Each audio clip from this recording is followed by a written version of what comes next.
الحاد کے موضوعات کو سمجھنا بہت ضروری ہے. ہمارے یہاں ہوتا ہے نا الحاد پہ کام کریں گے، کوئی ایسا لگتا ہے کوئی ایک موضوع ہے. یہ ایک موضوع نہیں ہے، اس کے پیچھے 100 موضوعات ہیں، اس کی بنیادیں ہیں.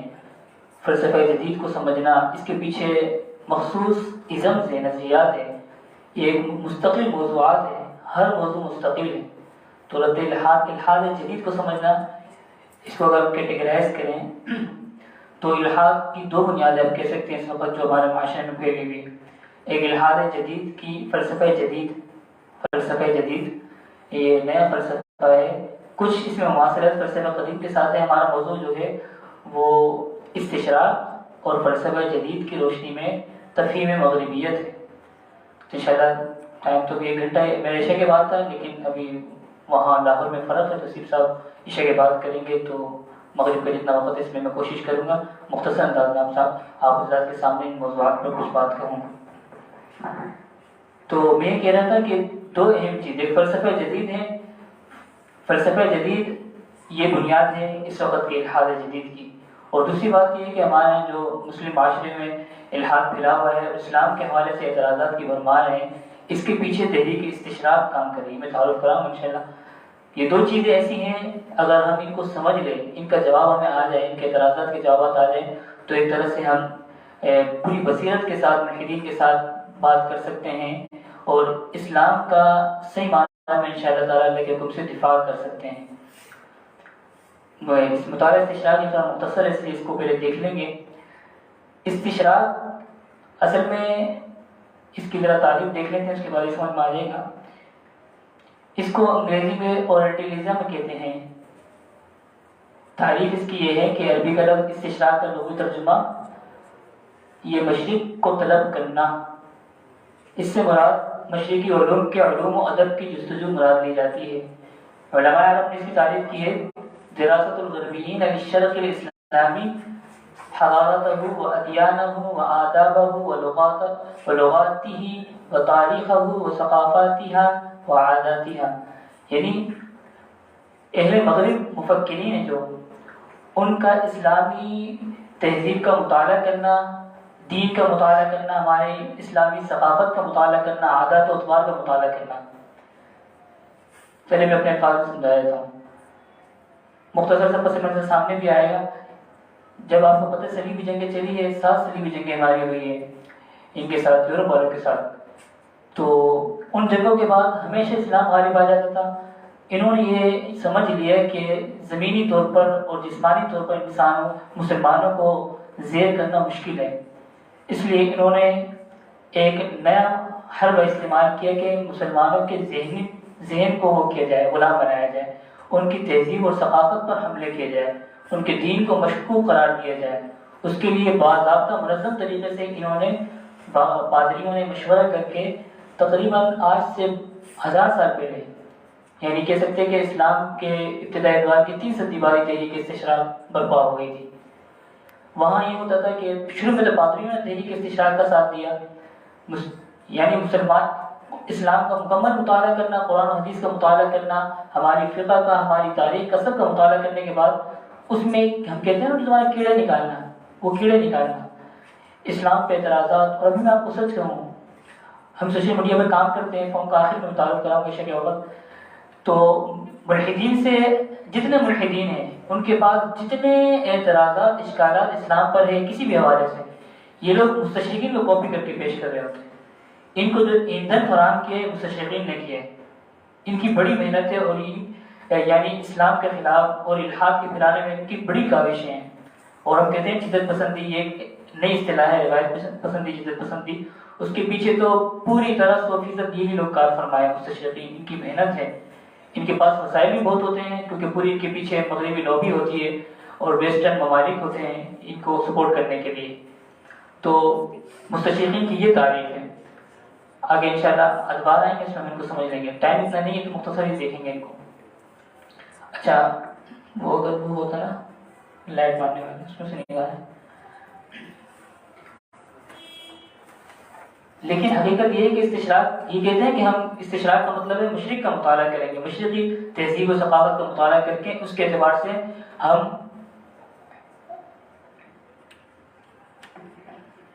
سمجھ آ رہے ہیں. کچھ نظر آ رہے ہیں آپ؟ سب ذرا پیچھے کرنا تھا لیکن تار چھوٹی ہے تو ہاں یہ اس حصے کو میں پڑھ رہا ہوں. نہیں نظر آ رہا ہے کہ ہاں ہماری نیٹ بند کر دے, اس کا مسئلہ ہماری نیٹ.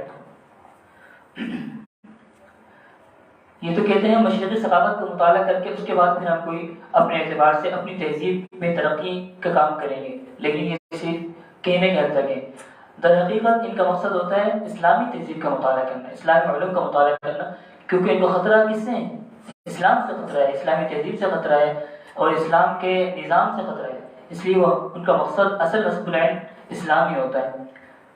مگر حقیقت یہ ہے کہ استشراق کا دائرہ ایک اعتبار سے اس سے بہت وسیع ہے اور ایک اعتبار سے تک بھی وسیع اس اعتبار سے ہیں کہ یہ صرف مشرقی ایشیا نہیں بلکہ پورے عالم اسلام خواہ مشرق میں ہو یا مغرب میں ہو استشراق کا نشان ہے.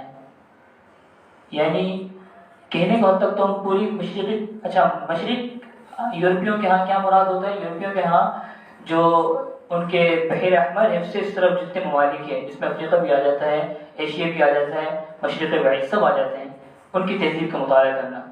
لیکن اس میں مخصوص جو ہمارے ہاں اسلامی ممالک کے خطے ہیں وہ مراد ہیں ان کے یہاں. تو کہنے کے حد تک تو ان کے ہاں یہ تحریک استشراق کی عام ہوتی ہے, تمام ثقافت کا مطالعہ کریں گے, لیکن نتیجے کے اعتبار سے ان کے ہاں ایک خاص قوم یا خاص ملت کا مطالعہ ہے اسلام کا. اچھا, تحریک استشراق کے ادوار ہیں, اس کو ذرا ہم سمجھ لیتے ہیں, اس سے ہمیں بات انشاءاللہ جیسے سے آگے بڑھیں گے سمجھ میں آتے رہے گی. تحریک استشراق کے ادوار و مراحل. پہلا دور آپ کہہ سکتے ہیں تمہیدی ہے, سن 1 ہجری سے لے کے 700 ہجری تک. اس دور میں کیا کیا کچھ خاص اس دور کے اثرات رہے ہیں؟ نمبر 1, اس دور میں دھیمے انداز میں اسلام پر اعتراضات کا سلسلہ جاری رکھا ہے انہوں نے, کیونکہ نیا نیا اسلام پھیلا تھا اور ان کے پاس اتنا اسی وقت علمی ورثہ نہیں تھا جس کی بنیاد پہ اسلام کے اعتراضات کریں. اس لیے جو ان کو اعتراض ملتا تھا, جہاں پر ذرا سے بھی ان کو اسلام کے کسی حکم پر, آپ جیسے مثال کے طور پر آگے ساری مثالیں آئیں گی, ابتدائی زمان میں کیا اعتراضات تھے؟ ولایت کا مسئلہ ہو گیا, صحابہ کرام کے حوالے سے مشاجرات صحابہ کے مسئلے, ان کو بڑا اچھالا ہے انہوں نے. پھر اس کے علاوہ اسلامی تہذیب پھیل رہی تھی, اسلامی قوم پرستی کو انہوں نے بہت پھیلایا کہ عربوں کا اسلام ہے, عجموں کا نہیں ہے. عربوں نے جو ہے باقی دنیا میں ایک طرح سے دوسرے جو قوم اسلام لا رہی ہیں ان کے ساتھ ناروا سلوک کیا, امتیازی سلوک کیا ہوا. ان چیزوں کو انہوں نے پھیلایا کہ سارا جو ہے جیسے ہمارے حدیث میں ہے خلیفہ قریشی ہوگا, اس کو بھی بہت پھیلایا انہوں نے کہ دیکھیں یہ کیا ہے, امتیازی سلوک ہے, جو بھی ہو میرٹ کی بنیاد پر خلیفہ ہونا چاہیے. یہ کیا بات ہے؟ عربوں کا اسلام ہے, عربوں کی ثقافت ہے, داڑھی رکھنا, اس طرح جو ہمارے ٹوپی پہننا, پگڑی پہننا, کہ نہیں تو ثقافت آپ کو مسبت کی ہے. یعنی اس طرح کی چیزوں کو انہوں نے, آپ کو اندازہ ہو رہا ہو کہ ہمارے جو اعتراضات پھیلتے ہیں کہ پیچھے انہی کی ذہنیت ہے. اس کے بعد نمبر 2, اسلامی تہذیب کی سربلندی اور مستشرقین کا مسلمانوں کی شاعری کی طرف توجہ. اچھا, اس سے پہلے ایک بڑا پادری تھا یوحنا, اس نے کتاب لکھی حیات محمد, غالباً یہ 3 صدی ہجری کا پادری تھا روم کا. اس نے حیات محمد نام سے کتاب لکھی اور حواری مسیحی اور مسلم کے نام سے بھی اس نے عربی میں کتاب لکھی. اس میں اس نے آپ علیہ السلام کی ذات مبارک پر اعتراضات شروع کیے, مختلف اعتراضات ہم آگے پڑھیں گے آپ کی ذات کے حوالے سے, کہ نعوذ باللہ ان کو شادیوں کو شوق تھا, نعوذ باللہ ثم نعوذ باللہ ان کو جنگ کا, قتل و غارت گری کا شوق تھا, نعوذ باللہ ثم نعوذ باللہ. کہ یہ بات کہنے کی نہیں ہے, لیکن چونکہ ہمارا خاص موضوع ہے اس لیے ہم نے سامنے والے کو جواب دینا ہوتا ہے, اس لیے باتوں کو پڑھنا ضرور ہوتا ہے, کہ جواب بھی ہمیں سیکھنا ہوتا ہے. یہ ساری چیزیں انہوں نے آپ علیہ السلام کے سیرت کے حوالے سے, خاص مستشرقین کا کام ہے, بہت بڑا کام ہے ان کا, قرآن کے حوالے سے ہے, حدیث کے حوالے سے, لیکن سیرت کے حوالے سے ان کا بہت بڑا کام ہے. مستشرقین اور سیرت ایک خاص موضوع ہے, تو اس میں یہ ساری چیزیں بتائی جاتی ہیں. لیکن نبی علیہ السلام کی ذات پر آپ پر جب وحی نازل ہو رہی تھی اس کے حوالے سے ان کے اعتراضات ہیں. کہتے ہیں کہ آپ کو وحی یا آپ کے اپنے خیالات تھے. بعض لوگ تو نعوذ باللہ پرانے مستشرقین تو کافی گستاخ ہوتے تھے, یہ کہتے تھے کہ کوئی شیطان ان کے پاس نعوذ باللہ آتا تھا. بعد کے والوں نے نئے انداز میں وار شروع کیا کہ آپ علیہ السلام کو عربوں کے اصلاح کا بڑا شوق تھا, عربوں کے ہاں بہت زیادہ گمراہی پھیلی ہوئی تھی, تو اس لیے آپ علیہ السلام غار حرا میں جا کے بڑے مجاہدے ریاضات کرتے تھے. تو اس کے نتیجے میں آپ علیہ السلام کو ایک توہم جیسے ہوتا ہے نا زیادہ سوچنے کی وجہ سے, وہ توہم ہونے لگ گیا اور آپ نے اس کو وحی کے نام پیش کرنا شروع کر دیا. نعوذ باللہ. آگے پھر ان کے اعتراضات ہیں کہ اسلام جو ہے آپ علیہ السلام نے کہیں سے سیکھ کے پیش کیا ہے، یہودیت سے ماخوذ ہے، عیسائیت سے ماخوذ ہے، دین حنیفیت سے ماخوذ ہے، یہ ساری تفصیلی پیش ایک گھنٹے میں تو سارا کچھ نہیں سمجھ سکتے، لیکن ہر سے میں آپ لوگوں کو ذہن نشین کرانا چاہتا ہوں کہ یہ موضوعات ان ٹاپک پر مستشرقین کے یہاں کام کیا جاتا ہے۔ اس کے بعد انہوں نے جب دیکھا اسلام کی تہذیب تو اس وقت سربلند تھی، پورے تیزی سے اسلام پھیلا ہوا تھا۔ آپ کو پتہ ہے خلافت بنو امیہ کا دور کا کتنا عروج کا دور تھا، اس کے بعد خلافت بنو عباس کے ابتدائی دور میں بھی تیزی سے جو ہے اسلام پھیلا ہے۔ خلافت بنو عباس کے دور میں تو نہیں، بنو امیہ کے دور میں کافی تیزی سے پھیلا ہے، یعنی یہاں سے شمالی افریقہ تک ہو گیا، یہاں سے ترکمانستان، مشرق وسطیٰ، یہ سارا مسلمانوں کے کنٹرول میں تھا۔ جب مسلمانوں کے کنٹرول میں تھا تو اسلامی تہذیب بھی پوری دنیا میں غالب تھی، تو انہوں نے کہا یہاں ہمارا سکہ نہیں چل سکتا، مطلب ہمارا یہاں پر ہمارا منجر نہیں چل سکتا، تو انہوں نے مسلمانوں کی شاگردی اختیار کر لی۔ اسلامی علوم پھیل رہے تھے مختلف ہر اعتبار سے، معاشرتی اعتبار سے ہو، تمدنی اعتبار سے ہو، اس کے علاوہ جو ہے ہمارے بڑے بڑے فلسفی تھے، مسلم فلسفی، آپ کو فارابی ہے، ابن سینا ہے، اتنے سارے تو انہوں نے کہا چلو ان کی شاگردی اختیار کر کے ان کے علوم حاصل کرتے ہیں، لہٰذا انہوں نے اسلام مسلمانوں کے بڑے بڑے علاقوں میں جا کر تھوڑے ضلع اندلس میں، اس کے علاوہ جو ہے ہمارے بغداد اس وقت علوم کا مرکز ہوتا تھا، یہاں کے انہوں نے پڑھنا شروع کر دیا۔ زیادہ تر اندلس میں جاتے تھے، جتنے بھی باقاعدہ ان کی تشکیل ہوتی تھی پوپ کی طرف سے، کلیسا کی طرف سے باقاعدہ ٹیم بنائی جاتی تھی کہ آپ نے جا کے وہاں پڑھنا ہے۔ وہاں سے آ کر انہوں نے اسلامی علوم کی کتب کے تراجم اور مسلمان محققین کے علوم کا سرقہ کرنا شروع کر دیا، یعنی مختلف ابن فارابی کا نام بگاڑ کے فیر بھی کر دیا، بو علی سینا کا نام بگاڑ کے ای سینا کر دیا، کہ کہنے لگے کہ ہمارے مصنفین محققین ہیں، نام بگاڑ کے ان کے علوم چرا کے پیش کرنا شروع کر دی، یعنی ایک طرح سے ان کے اندر نشاد ثانی کی ابتدا ہونا شروع ہو گئی تھی، یعنی 500 سال پہلے نشاد ثانی، لیکن اس سے پہلے ان کو کافی اس بات کی اڑن تھی کہ اسلامی تہذیب اتنی بلند ہوئی بھی، ہمیں بھی اس کا پیچھا کرنا ہے۔ اس کے بعد دوسرا دور 1300 سے لے کر 800 عیسوی تک ہے، 1800 عیسوی تک، 1300 عیسوی سے لے کر 1800 عیسوی تک، اس کی کچھ مختصر سی اس تحریک استشراق کے دور میں کیا کیا باتیں ہوئی وہ میں آپ کے سامنے پیش کروں۔ یہ تحریک استشراق کا اصل دور تھا جو صلیبی جنگوں کے خاتمے سے لے کر استعماری قوتوں کے عروج تک پھیلا ہوا۔ صلیبی جنگ کا خاتمہ 700 سے ہوا، 700 ہجری میں، اس سے لے کر یہ 1200 ہجری کہہ لیں یا 1800 عیسوی کہہ لیں، اس وقت تک یعنی استعماری قوتیں، آپ کو پتہ ہے استعمار کا دور شروع ہوا ہے، اس کو 300 سال ہوئے۔ ایسٹ انڈیا کمپنی میں برطانیہ نے استعمار کیا ہے، افریقہ میں، شمالی افریقہ میں اٹلی نے استعمار کی، یہ ساری استعماری قوت ایک ساتھ 300 سال پہلے شروع ہوئی ہے، اس تک یہ دور چلتا ہے۔ اس دور کی خاصیت یہ ہے کہ مشہور مستشرق ہے ریبرٹ ڈیویل کی کاوش ہے اور یورپی جامعات میں اسلامی و عربی علوم سیکھنے کا اہتمام۔ انہوں نے باقاعدہ اپنے ہاں جامعات، یونیورسٹیاں قائم کر دی اور اسلام کے خلاف فکری جنگ کی ابتدائی انہوں نے شروع کر دی۔ ایک طرح سے یہ آپ کہہ سکتے ہیں تحریک استشراق کا اہم سنگ میل تھا جو انہوں نے کیا کہ اپنے ہاں، پہلے تو آپ کو پتہ ہے مغرب میں کس طرح جہالت کا دور تھا، آپ نے کتابوں میں پڑھا ہوگا، جب ہمارے ہاں کی ترقی ہو رہی تھی، اندلس کا کیا معیار تھا، بغداد کا کیا معیار تھا، لیکن ان کے ہاں بالکل جہالت تھی، ایسی دقیانوسیت تھی جیسے آج اسلام پہ یہ لوگ کہتے ہیں نا کہ اسلام دقیانوسی ہے، وہاں عجیب مفروضات تھے جو آپ سن کے ہنسیں گے۔ عورت کو اتنا ذلیل یہ سمجھتے تھے جانور سے بھی کم تر، مغرب والے ابھی تو بڑے مہذب بنے ہوئے ہیں لیکن ان کے بڑی عجیب صورتحال تھی، انہوں نے ہم سے استفادہ کیا۔ اس کے بعد 1312 عیسوی میں یورپ کے اہل عقائد کی کانفرنس ہوئی، باقاعدہ کانفرنس کا انعقاد ہوا جس کے نتیجے میں اسلامی علوم یورپ کی اہم یونیورسٹیز میں باقاعدہ شامل کر دیے گئے۔ کانفرنس میں یہ طے ہوا کہ جی اب اسلامی علوم کا اچھی طرح ہم نے مطالعہ کرنا ہے اور اس کے بعد پھر اس پر کام کر ہم نے اسلام کو دفاعی پوزیشن میں لانا ہے۔ طریقہ ہوتا ہے نا کہ خود دفاع کرنے سے بہتر ہے اگلے کو دفاع میں لگا دو، یہ مستشرقین کی ایک خاص خصوصیات ہیں۔ ان کو پتہ ہے ہماری عیسائیت کی کیا صورتحال ہے، عیسائیت تو بالکل محرف ہے، ختم شدہ ہے، اس کی تو انہوں نے اس کے حلیہ بگاڑ کے رکھ دیا عیسائیت کا، ان کو بھی اچھی طرح پتہ ہے۔ اور ہمارے یہاں جب رد عیسائیت پہ کام ہوا، اظہار الحق جیسی کتابیں لکھی گئی تو ان کو پتہ تھا کہ اب تو ہماری خیر نہیں، اس لیے انہوں نے کہا پہلے آگے بڑھ کے اگلے کو دفاع میں لے آؤ، اسلام پہ اعتراضات شروع کر دو۔ تو اس لیے انہوں نے کہا جی اپنی تہذیب کو، عیسائیت کو بچانا ہے یورپ میں، تو استشراق کو بھرپور محنت کی جائے۔ نمبر 3، 15ویں اور 16ویں صدی عیسوی میں استشراق کا دائرہ کار آہستہ آہستہ فرانس، اٹلی، جرمنی سمیت تمام یورپ میں پھیل گیا. تمام ممالک میں، یورپین ممالک میں استشراق کے باقاعدہ ادارے شروع ہو گئے، باقاعدہ انہوں نے اپنے مدرسے شروع کر دیے استشراق کے اوپر. نمبر 4، اسی زمانے میں یورپی بادشاہوں نے استشراق کو اپنے مقاصد کے لیے نہایت مفید شمار کر کے اس تحریک کی سرپرستی شروع کر دی. شاہ فرانس لوئے چہارم دہم، یہ کوئی شاہ فرانس کا پورا سلسلہ تھا. 14ویں نمبر پہ یہ شاہ فرانس جو ہے تو اس کا نام قابل ذکر ہے. یہ بہت شاطر آدمی تھا اور اس نے اسلام کے خلاف کافی جنگیں بھی برپا کی ہیں. تو اس نے کہا کہ اگر اسلام کا جواب دینا ہے، اسلام فرانس میں یعنی یورپ میں، پوری یورپ میں اسلامی تہذیب نہ آ جائے، اس لیے اگر اس کا جواب دینا ہے تو ہمیں استشراق میں کام کرنا ہوگا.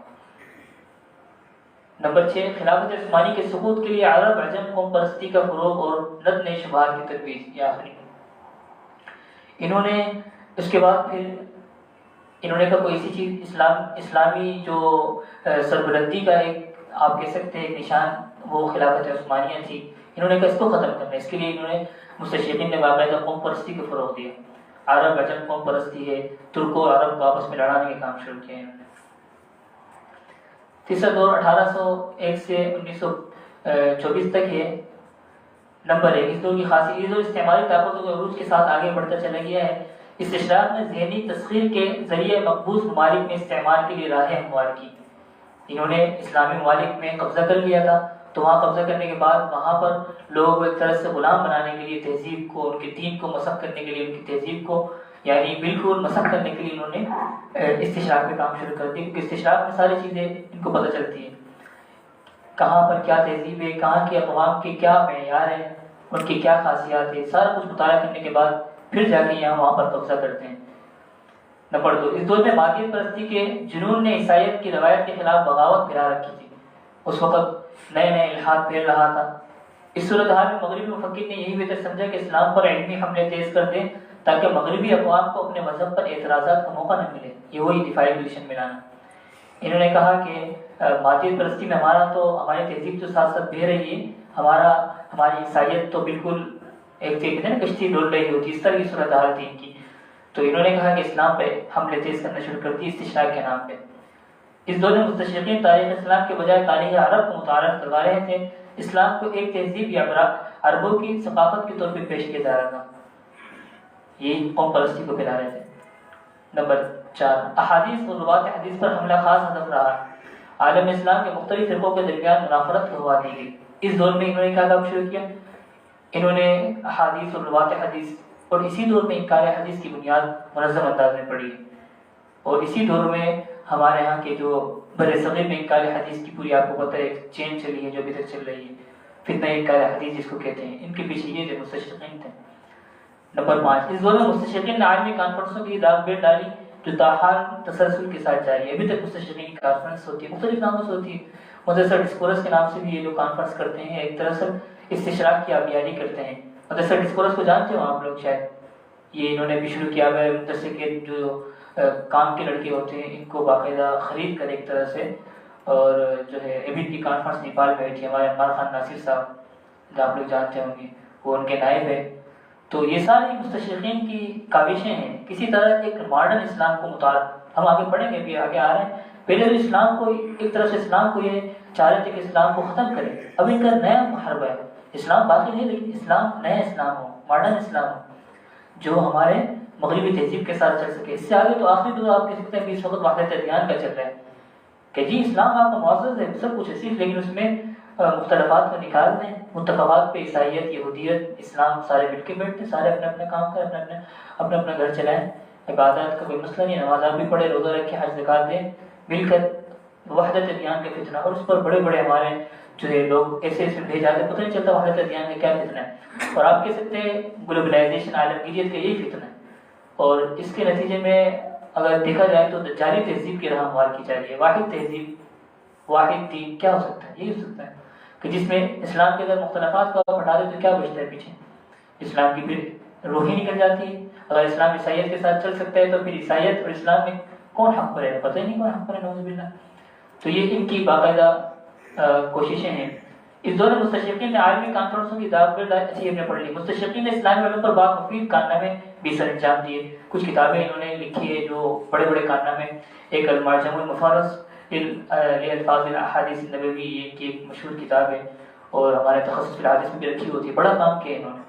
کچھ کام انہوں نے اچھے بھی کیے. ایسی بہت ساری کتابیں ڈھونڈ کے نکالی جو ہمارے یہاں گم ہو چکی تھی یا مختلف جگہوں میں بالکل ضائع ہو چکی تھی. ان کو انہوں نے ڈھونڈ کے نکالا اور ایڈٹ کر کے ان کو شائع کیا.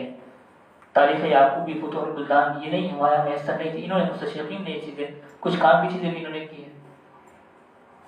چوتھا دور یہ 1925 سے لے کے 1972 تک کہہ سکتے ہیں. اس دور کی خاصیت یہ استشراق کے روایتی طریقے یعنی اسلام پر اعتراضات کر کے اسے کمزور ثابت کرنے کے بجائے نئے اسلام، ماڈرن کی اسلام کی بنیاد رکھی گئی. اس مقصد کی آبیاری عالم اسلام کی جدت پسندوں نے کی. ہمارے یہاں جدت پسندی کی پوری ایک بر صغیر میں ایک سلسلہ چلا ہے، ابھی تک ہمارے یہاں جاری ہے. آپ کی نظروں میں آپ جانتے ہیں کہ جاوید الغامدی صاحب ہے، اور اس طرح بہت سارے لوگ ہیں جو نئے اسلام کو، ایسے اسلام کو پیش کرنا چاہتے ہیں جس کو ہمارا سیکولر طبقہ قبول کرتا ہے، پسند کرتا ہے. چنانچہ تفسیر، حدیث، فقہ، سیرت، تاریخ اسلام، فقہ اسلامی، علوم اسلامی کو ایک نئی شکل میں پیش کرنے کی کوشش کی جو اصل اسلام سے بالکل مختلف تھا. ابھی یہ کوشش جاری ہے. نمبر 3، علمی وسائل کی فراوانی کی وجہ سے تحریک استشراق کا دائرہ کار بڑھا. ان کے پاس وسائل آپ کو پتہ ہے کتنے زیادہ ہے مستشرقین کے پاس، یورپ والوں کے پاس. تو انہوں نے اپنے کام کو بھرپور طریقے سے پھیلایا اور عالم اسلام پہ، ہر صرف پاکستان کی بات نہیں، مصر خاص طور پہ ان کا ٹارگیٹ رہا ہے. کیونکہ اگر عربوں کی بات رہے یا افریقہ اسلامی ممالک کی بات کریں تو وہاں مصر ایک طرح سے ان سب کا ایک طرح سے رہنما ہے، ملک ہے. تو وہاں ان کی خاص کوشش کی جاتی. بہت سارے انہوں نے وہاں اپنے رشید رضا ہے، احمد عبدہ، پتہ نہیں عجیب عجیب انہوں نے متجددین متعارف کروائے 150 سال کے اندر. مذکورہ علوم کے علاوہ اسلامی تاریخ و ثقافت پر خاص مقاصد کے تحت کام ہوا. اسلامی فرقوں پر بھی ریسرچ پیش کی گئی. اسلامی فرقوں کو دوبارہ پرانے اختلافات کو ہوا دی گئی. کہتے ہیں شیعہ سنی اختلافات، انہوں نے بہت زیادہ خوارج کے نظریات کو پروموٹ کیا. ہمارے پرانے جبریہ فرقہ، قدریہ فرقے، معتزلہ کے افکار تھے. معتزلہ اس وقت جو انکار حدیث کی کا فتنہ چل رہا ہے اس کے پیچھے بھی فکر اعتزال ہے، یعنی اپنی عقل کی بنیاد پہ احادیث کو رد کیا جاتا ہے. جو عقل پہ سمجھ میں آ گئی ٹھیک ہے، جو عقل جیسے معتزلہ نے عقل کی بنیاد پہ عذاب قبر کا انکار کر دیا، دیدار الہی کا انکار کر دیا. اس طرح یہ بھی ایک طرح سے ان طرح کہنے کو حد تک یہ تھا کہ ہم کوئی علمی تحقیقی کام کر رہے ہیں، اسلامی فرقوں پر ریسرچ کر رہے ہوئے، لیکن اس کے نتیجے میں کیا ہوتا ہے، ان پرانے فرقوں کے دبے ہوئے دفن شدہ نظریات کو دوبارہ کسی طرح اسلام کو ایک طرح سے ہمیشہ یعنی اس میں نکتہ چینی کرتے رہنا، یہ کا مقصد تھا. ٹائم نہیں ہے لیکن اسی پہ اتنا ٹائم لگے گا، سلائڈیں کافی زیادہ ہیں تو جلدی دیکھنا پڑے گا. اچھا ذرا کچھ حضرات بتا دیں کہ انہوں یہ جو ہمارے موضوعات ہیں ان سے کن حضرات کو ذرا دلچسپی ہے، کچھ پڑھا ہے یہاں جو بیٹھے ہیں. یہ جو ہمارا موضوع ہے اس پر کسی ساتھی کا مطالعہ ہے، یہ کسی یہاں جو بیٹھے ہیں ساتھی یہ بتائیں ذرا، ہاتھ کھڑا کریں. ان کا مطالعہ کیا ہو، یہ دلچسپی ہو، کم سے کم اس موضوع سے دلچسپی ہو آپ حضرات کو ہے. کیا سمجھتے ہیں کہ اس موضوعات کو، یہ کتنے اہم موضوعات ہیں اس وقت کے اعتبار سے؟ اہم ہے، ان پہ مطالعہ ہونا چاہیے ہمارا نا. کیونکہ اگر آپ دیکھیں کہ بات خیر لمبی ہو جائے گی، لیکن اگر آپ دیکھیں نا اس وقت اگر اسلام کا دفاع کرنا ہے، اور آپ کو پتہ ہے 15-20 سال ہو گئے ہمارا الحاد بہت تیزی سے پھیل رہا ہے ہمارے مسلم ممالک خاص طور پر صغیر کے اندر انٹرنیٹ کے آنے کے بعد. تو اگر ہم نے کام کرنا ہے، خاص طور پہ علم مدارس سے شکوہ کیا جاتا ہے کہ مدارس کے فضلاء، علماء، طلباء اس طرح رہنمائی نہیں کر رہے. اور آپ کو میں سے بتاؤں، لوگ نئے نئے اسکالر ان کے پاس جا کے رد الحاد کو سیکھ رہے ہیں، یعنی ملحدین کو کیسے جواب دیں سب، کیونکہ ان کے پاس یہاں ہمارے علماء کی طرف سے ذرا سی سوال سے میں کیسے اس سے کہہ رہا ہوں کہ ذرا کمی ہے ان موضوعات پر. استفتاء دارالفتاء ہے ہمارے ذمے اور یہ شروع سے رہا ہے. انشاءاللہ فتاوی ہم دیں گے فروعی مسائل میں، لیکن اس وقت اس طرح توجہ کرنے کی ضرورت ہے. کس طریقے سے اگر ایسی الحمدللہ ہمارا فون کام کر رہے ہیں، فرانسیسی بھائی بیٹھے ہوئے ہیں، ہم تقریباً 2 سال ہو گئے رد الحاد کے موضوع پر کام کر رہے ہیں مختلف پرنٹ میڈیا، سوشل میڈیا پر. تو اب تو لوگ تھوڑا اپنی کارگزاری بھی سناتے ہیں کہ صورتحال اتنی نازک ہو چکی ہے کہ پچھلے ہفتے طارق روڈ سے ایک ساتھ ملنا ہے تو کہہ رہے تھے کہ ان کی ماں بھی مرتد ہو گئی ہے، ان کے 2 بچے اس وقت تشکیک کا شکار ہیں. یعنی اس طرف جائیں گے یا تو اس طرف جائیں گے. کہ تو کھلا ہم اسلام پہ اعتراض کرتے کہتے ہیں میں کوئی مسئلہ نہیں ہے مجھے، تمہارے مذہب میں یہ باتیں، مذہب میں یہ باتیں. اور پتہ نہیں ایک بات وہ بھی پھیلی ہوئی ہے کہ یہاں کوئی کراچی میں یونیورسٹی تھی، کہاں تھی، وہاں مذہب کے خانے کی لکھی ہوئی بات آئی تو اسٹوڈنٹ نے کچھ نہیں، 75-80% 80 لڑکے تھے، انہوں نے مذہب کے خانے میں کچھ نہیں لکھا، نو ریلیجن، ہمارا کوئی مذہب نہیں ہے. یہ کراچی کی بات کر رہے ہیں. تو یہ نہیں ہے، ایک زمانہ تھا لوگ کہتے تھے ہم گناہ گار ہیں، ہم اسلام کو فالو نہیں کر رہے، ہم گناہ گار ہیں. لیکن اس وقت وہ کہتے ہیں کہ ہم اپنی ریسرچ کی بنیاد پہ اسلام کو غلط ثابت کریں گے، ریسرچ کی بنیاد پہ ہم مذہب کو نہیں مان لیں. ہمیں سمجھاؤ ایسے بڑی تعداد ہے. ایک تو وہ ہے نا خاص ملحدین ٹھیک قسم کے جو ایجنڈے پہ کام کر رہے ہوتے ہیں، ان سے آپ بحث کرنے کا کوئی فائدہ نہیں ہے، وہ تو ایک خاص ایجنڈے پہ کام کر رہے ہوتے ہیں. لیکن ایسے لوگوں کی تعداد کم نہیں ہے. یونیورسٹی کالج میں اپنے ملحد اس پروفیسر سے، ٹیچر سے سن کر، یا مختلف کتابچے، سوشل میڈیا پہ پوسٹیں، یہ چیزیں پڑھ کے ان کا دماغ خراب ہوگا. تو ان موضوعات کو ہم سمجھیں گے اچھی طرح تو انشاءاللہ اس موضوعات پر مزید مطالعہ کریں گے. ڈیڑھ گھنٹے میں کچھ نہیں ہو سکتا، لیکن آگے ایک راہ ہمیں مل سکتی ہے، اس کے مطابق انشاءاللہ بھرپور طریقے سے اس موضوع پر امتحان میں کام کر سکتے ہیں. اچھا، اس کے بعد پھر مذکورہ علوم یہ ہو گیا. تحریک استشراق کے اس مرحلے میں بڑے ہمدردانہ انداز میں مسلمانوں کو احساس دلاتی ہے کہ ان کے اندر مصلحین پیدا ہونے چاہیے جو اسلام اور مغرب میں فاصلہ کم کریں. یعنی مصلحین ہو، ہم تمہاری خیر خواہی چاہ رہے ہیں. اس کے بعد 5ویں نمبر پہ تحقیقی استشراق کے بجائے تقلیدی استشراق کا اس دور میں ابتدا ہوئی ہے. تحقیقی استشراق کے پہلے مستشرقین تحقیق کرتے تھے، اب انہوں نے کہا نہیں، اب استشراق کے موضوع پر کوئی کام کرنا چاہے مغرب میں، وہ کہتے ہیں کہ قرآن جو تمہارے مستشرقین تھے انہی کے کتابیں جو لکھی ریسرچ ان پر مزید کام کرو. کیوں؟ تاکہ ایسا نہ کوئی نیا بندہ ریسرچ کر کے مستشرقین کی پول پٹی نہ کھول لے اور حق کی طرف نہ آ جائے. اس لیے باقاعدہ زبردستی پرانے مستشرقین کا لٹریچر تھوپا جا رہا ہے نئے مستشرقین پر بھی. یہ کہتے ہیں نا آزادی اظہار رائے، کہاں اظہار رائے؟ یہاں پر بھی ان کو پرانے مستشرق کا کے خلاف کوئی نئی ریسرچ پیش نہیں کر سکتے. تیسرا دور 18 سے یہ پیچھے چلے گئے میرے خیال سے، یہ آگے، ہاں یہ 5واں دور، یہ آخری دور ہے. استشراقی مقاصد عالمگیریت کے روپ میں. اس دور میں عالمگیر منصوبوں کے پیش نظر تحریک استشراق کو عالمگیریت کے لبادے میں پیش کیا گیا، جس کی آخری اور خالی کاوش وحدت ادیان، دین ابراہیمی کے نام پر دجالی مذہب یا تہذیب کی ترویج ہے. یہ بات میں نے بھی آپ کو کی، وحدت ادیان کا کیا فتنہ ہے.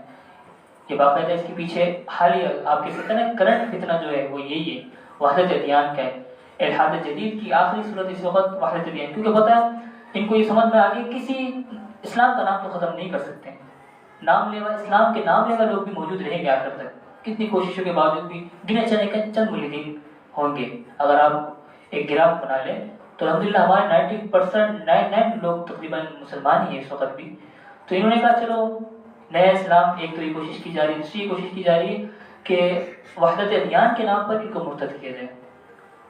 اسلام کے اگر مختلفات کو آپ ہٹا دیں گے تو میں نے کہہ دیا کہ اسلام ہی مسخ ہو جائے گا، پھر اسلام ہر ایک کے ساتھ چل جائے گا، ویسٹرن تہذیب کے ساتھ چل جائے گا، اباحیت پرستی کے ساتھ چل جائے گا، ہر مغربی ازم نظریے کے ساتھ وہ چل جائے گا.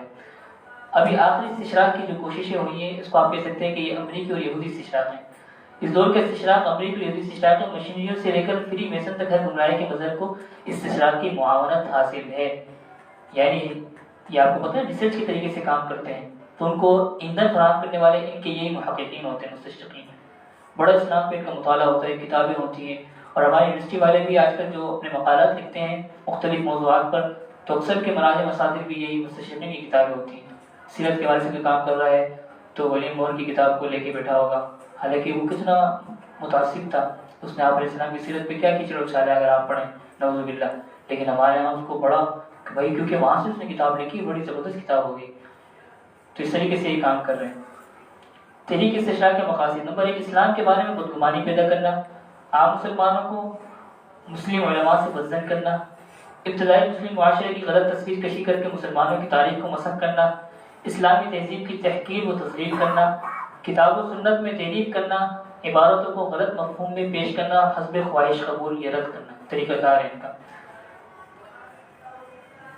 یہ تو ایک عمومی مقاصد تھے ان کے. لیکن اسلامی علوم پر ریسرچ کرنے کے پیچھے ان کے کیا مقاصد ہوتے ہیں؟ وہ یہ ہوتے ہیں حدیث رسول صلی اللہ علیہ وسلم کو ناقابل اعتبار ٹھہرانا مستشرقین کا خصوصی ہدف ہے۔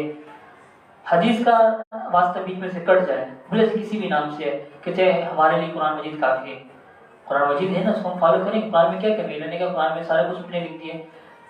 قرآن مجید میں اللہ تعالیٰ نے کیا کہا ہے کہ یہاں پر ہر چیز موجود ہے، ہدایت ہے، اگرچہ اصل معنی ہوتا ہے کہ ہدایت کی ہر چیز موجود ہے۔ اور قرآن ہی تو یہ کہتا ہے کہ اللہ کے نبی کی بھی اتباع کریں۔ قرآن کی 20 سے زیادہ آیتیں ہیں جس میں ہے کہ اللہ کے نبی علیہ السلام پہ آپ علیہ السلام کی باتیں بھی وحی ہے، لوگوں کو یہ بتانی پڑتی ہے کہ آپ علیہ السلام کی جو اقوال ہے آپ کی ذاتی کوئی قول نہیں تھا، یہ بھی وحی ہے، وحی غیر مطلوب ہے، وحی مطلوب ہے۔ لیکن یہ حدیث کا واسطہ اس لیے کاٹنا چاہتے ہیں تاکہ اگر حدیث کا واسطہ بیچ میں سے کٹ جائے گا تو من پسند اسلام پر عمل کریں۔ کہاں قرآن میں لکھا ہوا ہے کہ داڑھی رکھیں؟ قرآن مجید میں کہاں لکھا ہوا ہے ٹخنے سے اوپر شلوار کرے؟ قرآن مجید میں کہاں لکھا ہوا ہے کہ مخلوق شادیاں نہ کرے؟ قرآن مجید میں یہ تو آپ علیہ السلام نے اپنی سیرت سے احادیث سے بتایا نا، سیرت اور احادیث ان کی خواہشات پہ زد کرتی ہے، ضرب کرتی ہے، تو اس لیے حدیث کا کیا بہانہ ہے؟ بہانہ یہ کہ ہمیں حدیث سمجھ نہیں آتی تھی، حدیث میں ضعیف حدیث ہے، موضوع حدیث ہے، جو ہے من گھڑت روایات ہیں، کیا ان کے پیچھے پڑے ہو؟ چھوڑو بس، اسی واسطے کو بیچ میں سے ہٹا دو حدیث کو، قرآن کافی ہے۔ یہ فتنہ ہے بہت بڑا، اس کے پیچھے ان کی پوری کوششیں ہیں، اور منکرین حدیث بہت ہی اس کے ساتھ ہیں، افسوس کے ساتھ کہنے پڑ رہے ہیں ہمارے معاشرے میں، ہمارے پاکستان کے معاشرے میں بڑی تعداد میں پھیلے ہوئے ہیں۔ جو ملحد جس سے میں نے بات کی ہے کہ سوشل میڈیا پہ کبھی کسی سے مناظرہ بحث مکالمہ ہوا ہے اور ضرور منکر حدیث ہوتا ہے، ضرور بالضرور منکر حدیث ملحد ہوگا، ملحد منکر حدیث ہوگا، یہ چل رہا ہے، یہ چکر چل رہا ہے۔ نبی علیہ السلام کی رسالت میں اس قدر تشکیق پیدا کرنا کہ آپ صلی اللہ علیہ وسلم صرف قرآن کے مبلغ ہیں، ان کا کام قرآن کی مکمل نزول کے ساتھ ختم ہو گیا، یعنی آپ کو صرف قرآن پہنچانے کی ذمہ داری دی گئی تھی، باقی جو آپ نے باتیں کی یہ سیرت یا حدیث ہے فالو کرنے کر لیں، لیکن لازمی چیز نہیں ہے، یہ کہاں بڑا فتنہ ہے۔ نمبر 3، سادہ لوگ مسلمانوں کو اس بات پر مطمئن کرنے کی کوشش کرنا کہ شریعت اسلامی یہودیت سے اخذ کرتا ہے، جیسے کہ گولڈزیئر اور شاخ کا دعویٰ، یہ دونوں مشہور مستشرق ہیں، اس میں باقاعدہ بہت بڑا کام ہوا ہے ان دونوں مستشرقین پر، مقالات موجود ہیں میرے پاس، آخر میں انشاءاللہ کتاب کو تعارف کراؤں گا۔ نمبر 4، فقہ اسلامی کی قدر و قیمت میں تشکیق پیدا کرنا، ان کا بڑا فقہ اسلامی کو کہتے ہیں کہ یہ بنو امیہ کا قانون تھا، بنو امیہ والوں نے اپنی تہذیب اپنی فتوحات کو پھیلانی تھی دنیا میں، عالم اسلام پہ، اس کے لیے انہوں نے انتظامی معاملات مرتب کیے اور مسلمانوں کے دلوں میں بٹھانا بھی تھا اور اس کو اچھی طرح جگہ دینی تھی، تو قرآن حدیث کا ٹھپا لگا کے انہوں نے کہہ دیا کہ جی فقہ اسلامی ہے، حالانکہ یہ تو ان کا قانونی نوعیت کی چیزیں تھیں، ان کے منتظمہ نے، ان کی پارلیمنٹ نے بنو امیہ کی طے کیا تھا، جن کے پورے اعتراضات ہیں اس طرح کی اسی نوعیت کے، لیکن ہم الحمدللہ جانتے ہیں کہ فقہ اسلامی کے ایک ایک مسئلے کے پیچھے قرآن حدیث کی دلیل ہوتی ہے، لیکن ان کا تو پروپیگنڈا کو کرنا ہوتا ہے نا، اس لیے بات کرتے ہیں۔ اسلامی تہذیب و تمدن کے بارے میں مسلمانوں کے اندر شکوک پیدا کرنا، تہذیب و تمدن یہ کہ تمہاری تہذیب اپنی تہذیب نہیں ہے، یہ عربوں کی تہذیب ہے، مسلمانوں میں اپنی علمی ورثے کے بارے میں یقین کو متزلزل کرنا اور ان کے صحیح عقائد میں شک پیدا کرنا۔ ہمارے علمی ورثہ یعنی نعوذ باللہ کہتے ہیں کہ صحابہ کرام اس دور کے لوگ تھے، یعنی پتھر کا دور تھا، ایجنٹ لوگ تھے، ان کی کیا تہذیب کو فالو کر رہے ہیں؟ ابھی کی تہذیب کو فالو کرو، ماڈرن تہذیب۔ حدیث نبی صلی اللہ علیہ وسلم سے مسلمانوں کا رابطہ ختم کر کے اسلامی قوت کا دائرہ اپنے اپنے ملکوں تک محدود کرنا، جس کو قوم پرستی وطن پرستی کہتے ہیں، یعنی پارڈروں کی تقسیم کر دینا، اس کی بنیاد پہ کہنا کہ جی یہ آپ کا یہیں پر رہو، یہی اسلام پرستی، اسلام نے اسلام پرستی سکھاتا ہے نا کہ اسلام کو فالو کرے۔ قرآن نے کہا کہ یا ایھا الذین آمنوا، اے ایمان والو، تمام مومنین، مصر میں رہنے والا مومن ہے، افریقہ میں رہنے والا مومن ہے، جاپان میں رہنے والا مومن ہے، سب ہمارے اخی ہے، انما المؤمنون اخوۃ، قرآن کا یہ فیصلہ ہے، انما المؤمنون اخوۃ۔ حدیث ہے، اچھا یہ ہو گیا، یہ بھی انہوں نے باقاعدہ مستشرقین نے سارے نظریات پھیلائے۔ اس کے بعد تحریک استشراق کے محرکات ہے، دینی محرک کیا ہے؟ ٹائم تو اتنا نہیں ہے، اس کو بھی اپنی زبان میں۔ دینی محرک یہ ہے کہ ہم اپنی عیسائیت کو بچائیں، آگے بڑھ کے اسلام پر حملہ کریں، مختصر انداز۔ نمبر 3، اقتصادی محرک کیا ہے کہ ہم نے لٹریچر پہ کام ہوگا، دنیا ہمارے لٹریچر کو خریدے گی تو ہماری تجارت بھی بڑھے گی۔ چوتھا، علمی اور تحقیقی محرک، یعنی باقاعدہ علمیت اور تحقیقیت بھی جمانی ہے پوری دنیا پر، لوگوں کو بتانا ہے کہ آپ کی تہذیب کا آپ سے زیادہ ہمارا مطالعہ ہے، تو اس کی اس مقصد کے لیے بھی انہوں نے کام کیا۔ دفاعی محرک یہی ہے کہ ہمارے ہاں تو ہماری تہذیب کو عیسائیت کو فرق پڑا ہوا ہے، یہاں ہمیں اپنا مسئلہ ہوا ہے یار اسلام پر اعتراض کیا جائے۔ مستشرقین کے کا نہج اور سمجھ آ رہا ہے کہ تھوڑا بہت یہ بھی صرف ایک تار چھٹی ہے۔ اچھا فلسطین سے، فلسطین کہاں سے ہوتی ہے؟ یہاں کی کریں کس کو پتا ہو؟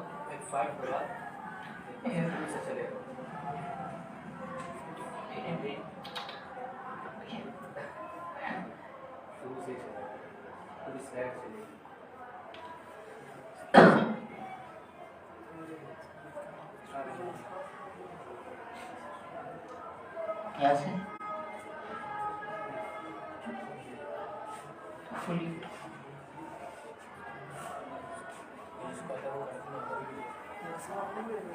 اصل میں یہ ذرا پیچھے رہتے نا تو فل اسکرین پہ آ جاتا۔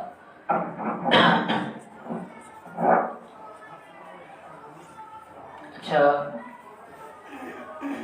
اب ہم آگے مستشرقین کا طریقہ کار ہے اور ان کا نہج جو ہے کس طریقے سے یہ تحقیق پیش کرتے ہیں، ایک اہم موضوع ہے۔ اس پر ہمارا میگزین شائع ہوتا ہے، گئی فکر نظر پہ مستقل سلسلہ چلا ہے۔ مستشرقین کے کیا طریقہ تحقیق ہوتا ہے، کیا ان کی نفسیات ہوتی ہے، کس طریقے سے یہ اپنے ریسرچ کو پیش کرتے ہیں، ذرا غور سے سنیے گا۔ پہلے تو ابتدا میں مستشرقین کا طریقہ کار یہ تھا کہ کھلا کھلا اسلام دشمنی کا اظہار کرتے تھے۔ ان کی کتب و رسائل اسلام پیغمبر اسلام اور مسلمانوں کے خلاف بغض و عناد کا واضح مظہر یہ لوگ بنے ہوئے تھے، لیکن جلد ہی مستشرقین نے محسوس کیا کہ ان کے طریقہ تحقیق ان کے خلاف نفرت و عناد کا باعث بن گیا ہے، تو یہ لوگ تحقیق کا لبادہ اوڑھ کر میدان میں اترے، مطلوبہ اہداف و مقاصد کو اس ذریعے سے حاصل کرنے لگے۔ کھلا کھلا دشمنی انہوں نے سمجھ لیا کہ یہ والا منظر چلنے والا نہیں ہے۔ کھلا کھلا دشمنی سے عام مسلمان بھی سمجھ جاتے ہیں کہ یہ میرے خیر خواہ نہیں، خیر خواہ بن کے ہم کام شروع کرتے ہیں، جو طریقہ کار ہے باقاعدہ۔ نمبر 2، یہ لوگ رسول اللہ صلی اللہ علیہ وسلم کے محاسن کو بہت ہی خوبصورت انداز میں پیش کرتے ہیں۔ یہ جو ولیم مور جس کی میں نے بات کی، اس کا سیرت میں بہت بڑا کام ہے، اس نے آپ علیہ السلام کی تاریخ میں قلابیں ملا دی زمین و آسمان کی، لوگ اسی سے متاثر ہو گئے۔ اس نے اپنی کتاب میں دوسری وجہ زہر کو انڈیلا ہے، وہ ان کو انڈیلا ہے جنہوں کو نظر نہیں آ رہا لوگوں کو، مگر جب تاریخ حقائق کی بات آتی ہے تو اس کو مسخ کر کے پیش کرتے ہیں، اس طرح قاری کو تذبذب کا شکار کر دیتے ہیں، اور ایسے نوجوان جو اپنی علمی ورثے سے بالکل ہی ناواقف ہیں وہ ان مستشرقین کی تحقیقات کو مناعت تسلیم کرنے لگتے ہیں۔ اس کے علاوہ امت مسلمہ کا تعلیم یافتہ طبقہ اور جدت پسند اذہان کو بہت حد تک تشکیک کا شکار کیا جا چکا ہوتا ہے۔ اس طریقے سے پہلے محاسن پیش کرو، اس کے ساتھ ساتھ اپنا کام کرو۔ مستشرقین کا نہج یہ نمبر 3، مستشرقین کی تحقیقات کا اگر غور سے جائزہ لیا جائے تو یہ بات واضح ہوتی ہے کہ وہ خود بخود تحقیق کے لیے اصول پیش کرتے ہیں، یعنی غیر جانبداری اور حقائق کو بعینی تسلیم کرنا ان کی نفی بھی خود اپنے رویے سے کر دیتے ہیں۔ دوران تحقیق بار بار اپنے مفاد کی خاطر اپنے ہی اصول کو توڑتے ہیں، کبھی کبھی ہم صرف قرآن سے دلیل لیں گے، حدیث سے دلیل لیں گے، لیکن دوسری صدر میں کوئی ضعیف روایت سے، موضوع روایت سے دلیل پکڑی ہوئی ہوتی ہے انہوں نے، کوئی تاریخ کا بالکل جس کی کوئی سر پاؤں نہیں کسی ایسے واقعے کا، اس کو اس طرح بنا کے پیش کر دیتے جیسے قرآن کی آیت ہے۔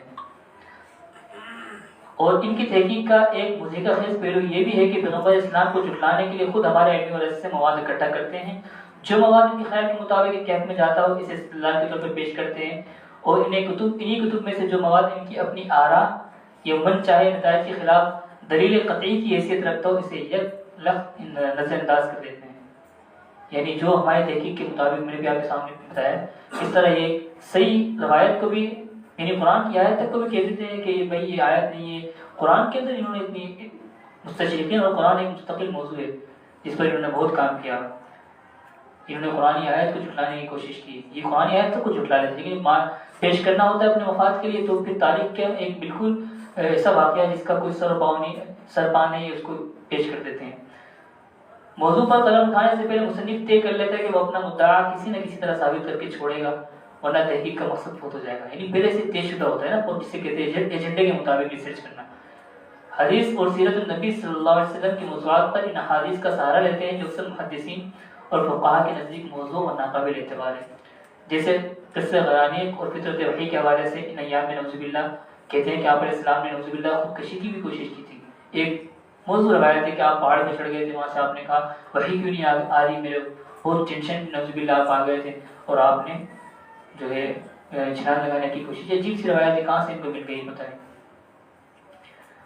باقاعدہ انہوں نے کتابوں میں اس کو موضوع کو عنوان بنا کے پیش کیا گیا ہے کہ وحی پر، چونکہ بنیاد ابتدا وحی ہے، وحی کا بس کہہ دیا جائے کہ وحی اللہ کی طرف سے نہیں ہے، ویسی وحی آپ کے اپنی ذہن کا تخیل، نعوذ باللہ پتہ نہیں مختلف تعبیر کی گستاخانہ استعمال کی جاتی ہے۔ مستشرقین کا نہج یہ 6 اور 7، مستشرقین اپنے مقصد کے لیے مذہبی ماخذ سے لے کر تاریخی کتب بلکہ ادب، شاعری، سفر ناموں تک سے مواد چنتے ہیں، کیونکہ ان کو کتب کا وافر ذخیرہ میسر ہوتا ہے، وسائل ان کے پاس بہت ہے، اس سے وہ ہر ایسی بات اٹھا لیتے ہیں جو اس کے مدعی کے لیے کسی بھی درجے میں مفید ہو، چاہے وہ سند اور ثبوت کے لحاظ سے کتنی بھی گری ہوئی ہو۔ اس پر بات میں نے کر لی۔ نمبر 7، مستشرقین بعض مرتبہ اپنے تعصب کی تسکین کے لیے تحقیق کے معیار سے اس قدر گراوٹ کا شکار ہو جاتے ہیں کہ اپنے مضمون مقاصد کے لیے قرآن و حدیث میں لفظی تبدیلیاں بھی کرتے ہیں، قرآن کے الفاظ کی ہیرا پھیری کرتے ہیں تاکہ کسی طرح اپنا مدعا حاصل ہو جائے۔ مستشرقین مسلمانوں مختلف مسائل پر تحقیق نہیں کرتے جن کے حل ہونے سے مسلمانوں میں تفریقہ بازی کا خاتمہ ہو، کیونکہ ایسا کرنا ان کے اصول لڑاؤ اور حکومت کرو کے خلاف ہے۔ چنانچہ یہ بعض اوقات خلوص سے لیکن اکثر اوقات ریاکاری سے اسلام اور پیغمبر اسلام کی حمایت کرتے ہیں تاکہ وہ اس سے مسلمانوں کی ہمدردی حاصل کرے اور ان کے نزدیک اپنی تحقیقات کو مستند ثابت کر سکے۔ پیغمبر اسلام کے متعلق مغرب کی عیسائی دنیا مستشرقین کی بحث و تحقیق اور ان کی تحریروں کا نچوڑ سب و شتن کا ایک لامتناہی سلسلہ ہے۔ اگر آپ ان کی تحریروں کا خلاصہ نکالیں، دلیل علمی اور تحقیقی بات تو کوئی نہیں ہوتی، لیکن نعوذ باللہ علیہ السلام پہ اعتراضات کی بھرمار ہوتی ہے، جس میں کلیسائی دینی اور مذہبی شخصیات کے ساتھ غیر دینی اور لامذہبی افراد بھی برابر حصہ لیتے ہیں، اور یہ سلام آج تک رواں ہیں۔ یہ طریقہ کار ہے۔ اکثر آپ سنتے ہیں یا پھر اسلامی گستاخی، کارٹون بنانا، نعوذ باللہ کیا کہتا ہے، آپ کو سارا پتہ ہے، فرانس کر رہا ہے، ڈنمارک، ناروے آدی، انہوں نے کیا کیا، ان کے پیچھے یہ ذہنیت ہوتی ہے۔ مستشرق نے اپنے مطلب کا مواد جمع کرنے کے لیے کے بعد ایک خاص طریقے سے اس کی نقش و نگار کو نکھارتا ہے، اس کے لیے وہ انشاء نگاری اور قلم کاری کی تمام صلاحیتوں کو برقرار لاتا ہے، ایک بے اثر باتوں کو اپنی ملمہ کاری کے ذریعے ایسی شان سے پیش کرتا ہے کہ پڑھنے والے بھی متاثر ہوئے بغیر نہیں رہ سکتا، جس کو چرب زبانی کہتے ہیں۔ ہر سطر کے ساتھ حوالوں کی بھرمار ہوتی ہے، ایک صفحے میں 10 حوالے آپ کو ملیں گے، جس پر میری نگاہ میں اس فن کے ماہر بھی مرعوب ہو جاتے ہیں کہ کیا تحقیق پیش کی اس نے۔ ظاہر ہے اتنی فرصت کس کے پاس ہوتی ہے کہ حوالوں کی تحقیق کرے کہ کہاں سے بات کر رہا ہے۔ مستشرقین کے لیے علم خیانت اور حوالوں میں قطع برید عام سی بات ہے، ان کے لیے کوئی مسئلہ ہی نہیں ہے۔ استشراقی لٹریچر کے اثرات، کافی اثرات ہیں، ایک مجھے سمجھ میں آیا تھا زیادہ تو میں نے یہاں ایڈ کیا ہے۔ تحریک استشراق کا سب سے بڑا مضر اثر جو ملت اسلامیہ کو ہوا ہے وہ یہ ہے کہ مسلم امت میں ایک طبقہ ایسا پیدا ہو گیا جو مستشرقین کو اپنا سب سے بڑا خیر خواہ سمجھتا ہے، کہتے ہیں کہ یہ ہمارے لیے آسان اسلام لے کر آ رہے ہیں، انتہا پسندی والا اسلام یا بنیاد پرستی والا اسلام یا ٹیررزم والا اسلام نہیں پیش کرے، وہ اچھا اسلام پیش کر رہے ہیں، یہ ہمارے خیر خواہ ہے۔ ہماری زبان، تہذیب، تاریخ اور جملہ مشرقی علوم کو محفوظ رکھنا مستشرقین کی علم دوستی اور بے لاگ تحقیق کی دلیل سمجھتے ہیں، جس کی وجہ سے آج قومی سوچ یہ بن گئی ہے کہ ہمارے نزدیک قابل اعتماد بات وہی ہوگی جو کسی مستشرق کے قلم سے نکلی ہوئی ہو، کیونکہ وہ مغرب میں بیٹھ کے لکھ رہا ہے۔ اس کی وجہ سے جب آپ مستشرقین کو اپنا مخلص قرار دیتے ہیں تو پھر ان کی کسی تحریر کو شک و شبہ کی نظر سے دیکھنا ممکن ہی نہیں رہتا۔ وہ کہتے ہیں کہ جی یہ تو بڑے معتدل ہوتے ہیں، ان کے ہاں تو کوئی کیا کہتے ہیں کہ بڑے غیر جانبدار ہوتے ہیں یہ لوگ، یہ بات ہمارے یہاں بھی بڑی پھیلی ہوئی۔ مستشرقین کی اقسام ذرا دیکھ لیتے ہیں، اس کے بعد انشاءاللہ جلدی میں نے کچھ یہ باتیں ہیں۔ اصل میں استشراق کے موضوع میں 2 باتیں ہوتی ہیں، ایک تو یہ مبادیات ہیں جو میں آپ کے سامنے تعارف کے طور پر پیش کر رہا ہوں، ایک استشراق کے موضوع پر ہوتا ہے استشراق کا مطالعہ خاص، قرآن کے حوالے سے ان کے کیا اعتراضات ہیں، حدیث کے حوالے سے کیا اعتراضات ہیں، تاریخ اسلامی کے حوالے سے کیا اعتراضات ہیں، فقہ اسلامی کے حوالے سے کیا اعتراضات ہیں، علوم اسلامیہ کے حوالے سے کیا اعتراضات ہیں، طب اسلامی کو کہتے ہیں کہ جی ہم نے پیش کیا، اسلامی سائنس ہمارے جو سائنسدانوں نے، آپ کو پتہ ہے نا کتنا بڑا ہمارے مسلم سائنسدانوں کے، میں نے ایک کتاب سے بھی لکھا ہے مسلم سائنسدانوں کو تعارف، 50 مسلم سائنسدانوں کو تعارف ہے، اس میں ان کی تحقیقات کیا کیا ہے سب کچھ اس میں شامل ہے۔ وہ کہتے ہیں کہ نہیں سائنس تک ہم نے پیش کیے، یہ ایجادات ہم نے پیش کی، ہر چیز کو وہ کیا کرتے ہیں اپنی طرف منسوخ کرنے کی کوشش کرتے ہیں۔ تو یہ قرآن کے حوالے سے خاص طور پر مستشرقین اور قرآن، یہ استشراق اور قرآن یہ مستقل موضوع ہے، یہ ہم لوگ پڑھتے ہیں تخصصی دعویٰ میں، ایک مہینے ہم نے خاص ان موضوعات کے لیے، اور استشراق اور قرآن پر ہم نے باقاعدہ بات کی، استشراق اور سیرت پر مستقل موضوع ہے، استشراق اور حدیث، ہر موضوع سے متعلق ان کے کیا کیا اعتراضات ہیں، کچھ میں نے نمونے پیش بھی کیے ہیں اور آگے انشاءاللہ کچھ دیکھ بھی لیں گے۔ تو یہ تو یہاں اس مجلس میں نہیں ہو سکتا، اس لیے اس کو میں نے رہنے دیا ہے۔ اس کے بعد کچھ کتابوں کی بھی گائیڈ کر لوں گا، کون سی کتابیں اس حوالے سے مفید ہے، کچھ کتابیں بتا دوں گا، اور وہ انشاءاللہ آپ کو آرکائی ویب سائٹ، مختلف ویب سائٹ سے بھی مل جائے گی۔ مستشرقین کی اقسام اور مشہور مستشرقین کا تعارف۔ ان کی کچھ اقسام آپ کہہ سکتے ہیں، ایک تو معتدل مزاج مستشرقین کہلائے جاتے ہیں۔ اچھا، یہ بھی کچھ مستشرقین ہیں، ان میں سے ایسے جو اعتدال کے ساتھ جنہوں نے تحقیق کی، ان میں سے بہت سارے اسلام بھی لے ہیں۔ آپ سنتے ہو کہ فلاں ڈاکٹر نے ریسرچ کرنے کے بعد اسلام قبول کر لیا، فلاں ڈاکٹر نے قبول کر لیا اسلام، تو وہ اسی طرح ریسرچ کر کے اللہ تعالیٰ اس کو ہدایت دینا چاہے۔ یہ مستشرقین کا وہ گروہ جو مسلمان تو نہیں لیکن ان کا آبائی ادیان کے زیر اثر ہونا فطری بات ہے، لیکن ان کی تحقیقات بھی خالص فیور نہیں ہوتی، کیونکہ اسلامی علوم سے ان کو اس طرح تو آگاہی نہیں ہوتی نا جس طرح ہمیں ہے، اس لیے ایسی توقع نہیں کی جا سکتی وہ اسلام کو بالکل اسی نظر سے دیکھیں گے جس سے مسلمان دیکھتے ہیں۔ اس طبقے کی تحریروں میں بس بے شمار غلطیاں ہوتی ہیں، جہالت، لاعلمی میں انہوں نے حقائق کو توڑا موڑا ہوتا ہے، لیکن ساتھ ہی یہ اسلام اور آپ علیہ السلام اور اسلامی تعلیمات کو خراج تحسین بھی پیش کرتے ہیں۔ ان کی کتب سے استفادہ بہرحال نقصان دہ ہے۔ ہماری اسلام کی کتابیں موجود ہیں انشاءاللہ ہر موضوعات پر پڑھنے کے لیے، ان کی طرف ہمیں جانے کی کیا ضرورت ہے۔ بات معتدل مزاج مستشرقین، ان کا نئے نام ہے، کچھ دیکھ لیں آپ لوگ۔ یہ آخری جو ہے نا تھامس آرنلڈ، یہ مشہور ہے کافی، اور دوسرا اس سے پہلے والا کین آر اسٹرانگ، یہ بھی کافی مشہور ہے، دو ان میں مشہور ہے۔ متعصب مستشرقین، اس طبقے میں ان مستشرقین کو رکھا جاتا ہے جن کا مقصد بیلاگ اور غیر جانبدارانہ علمی تحقیق کے لبادے میں اسلام کے متعلق غلط فہمیاں پیدا کرنا۔ اس کو آپ کہہ سکتے ہیں کہ باقاعدہ مغربی لوبی کو ان سے کام کرواتی ہے، ان کو وسائل دے کے، بڑے بڑے ان کی یونیورسٹی میں باقاعدہ ڈپارٹمنٹ ہوتے ہیں ان کے کام کرنے کے، ریسرچ کے۔ اس طبقے میں مزید تقسیم کی جا سکتی ہے کیونکہ وقت کے ساتھ ساتھ ان کے انداز میں تبدیلی آتی رہتی۔ یہ مستشرقین کا جو گروہ ڈپارٹمنٹ جسے کہہ سکتے ہیں، یہ جو ہے اسلام کے خلاف ہر وقت لگا پڑا ہے، اور ملحدین کو، جو ہمارے ملحدین سوشل میڈیا کے جو ملحدین ہیں، یہ اکثر ان کی ویب سائٹوں سے موضوعات ہیں، آرٹیکلز ہیں، فیچرز کاپی کر کے ترجمہ کر کے گویا کہ اپنے نظام میں بہت بڑا الحاد کو پروموٹ کر رہے ہوتے ہیں، اسلام کو بڑے طرح۔ ان کے جو اسلام ہے، جو اعتراضات ہیں، آپ ان کو جمع کرنا شروع کریں تو وہ مخصوص ایک ہی اعتراض کو مختلف طریقے سے پیش کر رہے ہوتے ہیں۔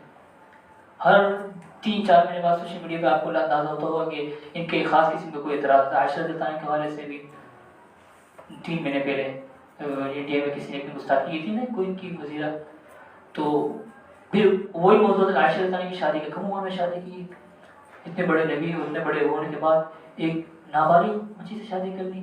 یہ موضوع کو بڑا، آپ کو پتہ ہے 2 مہینے تک چلتا رہا سوشل میڈیا پر، بڑی اس پر یہ باقاعدہ ایجنڈے کے تحت کیا جاتا ہے۔ ہر وقت کوئی نہ کوئی موضوع کو مستقل گردش میں رکھا جاتا ہے کہ ذہن ہمارا تشکیک کا شکار ہے ہمارے نوجوانوں کا۔ لیکن طریقہ یہ ہے کہ اگر ہم میدان پہ کام کریں، الحمدللہ تیزی سے اس طرف لوگ متوجہ ہو رہے ہیں، پوڈ کاسٹنگ کی صورت میں ہے، لائیو اسٹریم کی صورت میں، بڑے ہمارے حضرات، ہمارا فارم کام کر رہے ہیں الحمدللہ، اس میں کافی جتنے حضرات ہیں کو ایڈ کیا ہوا ہے۔ مفتی یاسین ندیم صاحب ہیں، ہمارے پروفیسر قیصر راجہ صاحب ہیں، اور بہت سارے حضرات ہیں جو ماشاءاللہ سوشل میڈیا پر جم کے کام کر رہے ہیں۔ باقاعدہ مناظرے یا ڈیبیٹ جو بھی ہوتے ہیں کیے جاتے ہیں ملحدین میں، تاکہ ہمارے نوجوانوں کے ذہن میں نہ آئے کہ اسلام ہار گیا، اسلام کے پاس کوئی جواب نہیں، ملحدین جیت گئے۔ اس لیے الحمدللہ ایک بہت بڑا کام ہے حضرات کی طرف سے۔ ہمارے مفتی یاسین ندیم صاحب جو ہمارے قوم کے بڑے بھی ہیں، سرپرست بھی ہیں، وہ تو ماشاءاللہ دن رات اسی محنت پہ لگے، ان کا پچھلے ہفتے محاضرہ بھی تھا۔ تو یہ متعصب مستشرقین کے کچھ نام دیکھ لیں، یہ سارے متعصب مستشرقین ہیں۔ یہ دیکھیں، یہ والا جو مستشرق ہے،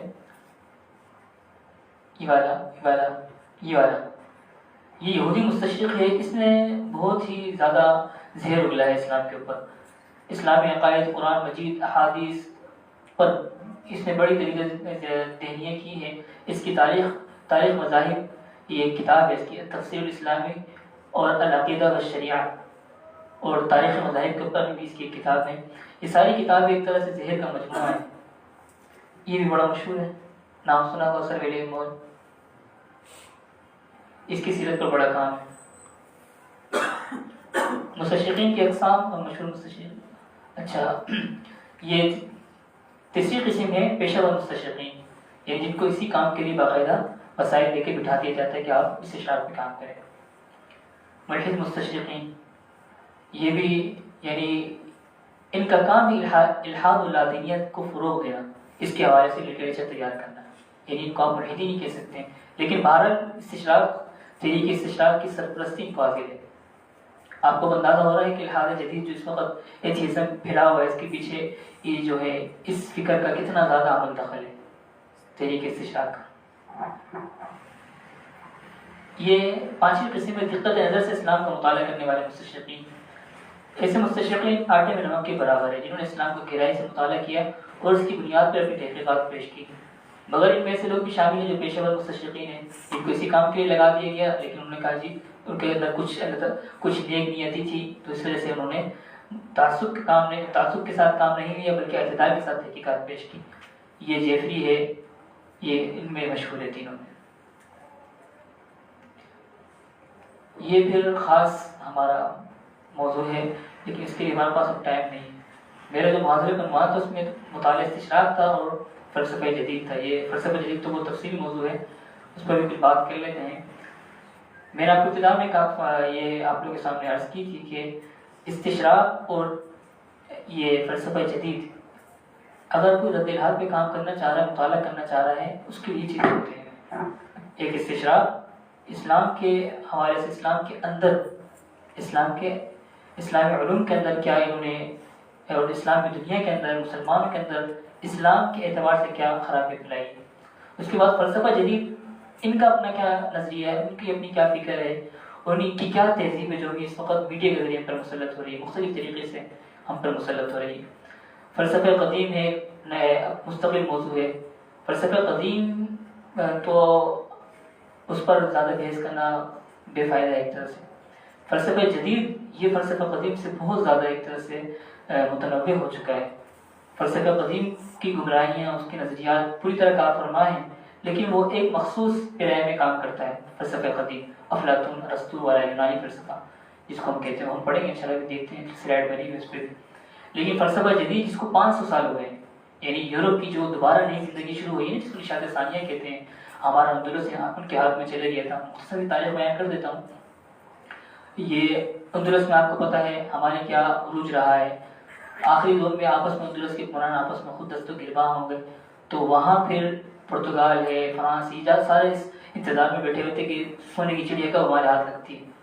وہاں جب موقع مل گیا، مسلمانوں نے آپس میں لڑائی شروع کر دی، تو انہوں نے فوراً جا کے مل کر عیسائیوں نے اندلس کو، آپ کو پتہ ہے سقوط غرناطہ ہوا، سقوط اندلس کتنا، اس پر علامہ اقبال کے بھی کتنے اشعار ہے، گلستان اندلس وہ دن بھی یاد ہے تجھ کو، تھا تیری ڈالیوں میں جب آشیاں ہمارا، بڑے درد والے اشعار ہیں۔ مغرب کی بدکدوں میں گونجی اذاں ہماری، تھمتا نہ تھا کسی سے سیرے رواں ہمارا، ان کے اشارے سے والے سے مغرب سے والے اندلس کی مراد ہے۔ تو یہ انہوں نے قبضہ کر لیا۔ اس کے بعد پھر ان کے ہاتھوں میں بڑا بڑا سا ہماری کتابیں، ہماری پورا تحقیقات، کیا کیا ہمارے سارے، آج تقریباً 80% ہماری تحقیقی ورثہ اندلس میں تھا، 30% آپ کہہ سکتے بغداد و عراق میں تھا۔ تو وہ سارے ان کے ہاتھ میں لگا، چوری کر کے ساری کتابیں لے گئے یورپ میں، سارا کچھ وہاں سے چھین کر ہم سے لے گئے۔ اس کے بعد پھر وہاں جانے کے بعد ان کے اندر نئی انگڑائی پیدا ہوئی کہ جی اب ہمارا دور ہے، ہمارا کہتے ہیں نا کہ ہمارا دور بھی آئے گا، کہ تب ہمارا دور۔ 1000 سال تک انہوں نے آپ علیہ السلام، یعنی آپ علیہ السلام کی جب سے فتوحات کی ابتدائی وقت سے لے کے 1000 سال تک، یہ 500 سال 400 سال پہلے تک انہوں نے بڑا، یعنی بڑا ان کے اندر ایک حسد تھا اسلامی تہذیب سے، کیونکہ آپ کو پتہ ہے اسلام اتنی تیزی سے پھیلا، اس سے ایک ڈر بھی تھا۔ پھر آپ کو پتہ ہے ہماری خلافت بنو امیہ نے ان کی کیا حالت کی ہے، بنو عباس نے کیا حالت کی، پھر خلافت عثمانیہ نے کیا حالت کی تھی ان کی۔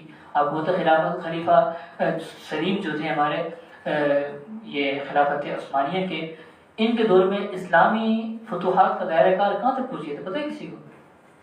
فرانس، مشرقی جو یہ وسطی یورپ ہے یہاں تک پہنچ گیا تھا، اور بالکل یورپ والوں کو تو اپنی بس انہوں نے کہا گیا یورپ ہمارے ہاتھ سے، سب مسلمانوں کا ہاتھ۔ پھر وہ ایک عجیب واقعہ ہوا تھا کہ یہاں پر سلطان بایزید الطرف کے زمانے میں پھر آپ کو پتہ ہے تیمور کے ساتھ کے آپس میں، بہرحال مختصری تاریخ یہ ہے کہ وہاں سے پھر انہوں نے دوبارہ اپنی احیاء کی تحریک شروع کی، اور یہاں پر ریسرچ بھی شروع کی، تحقیقات، ایجادات، سائنسی ایجادات شروع کی۔ وہاں پر انہوں نے استعمار شروع کیا، افریقہ میں استعمال کیا، پھر براعظم امریکہ دریافت ہو گیا۔ تو اسی تمام عوامل کے تناظر میں وہاں پر سب سے پہلے فکری انقلاب آیا جس کو کہتے ہیں ریشنلزم، ماڈرنزم. اس کے بعد پھر صنعتی انقلاب آیا، ایجادات شروع ہو گئی. وہ میں نے بنایا ہوا، ذرا آپ کو دکھا دوں گا سامنے.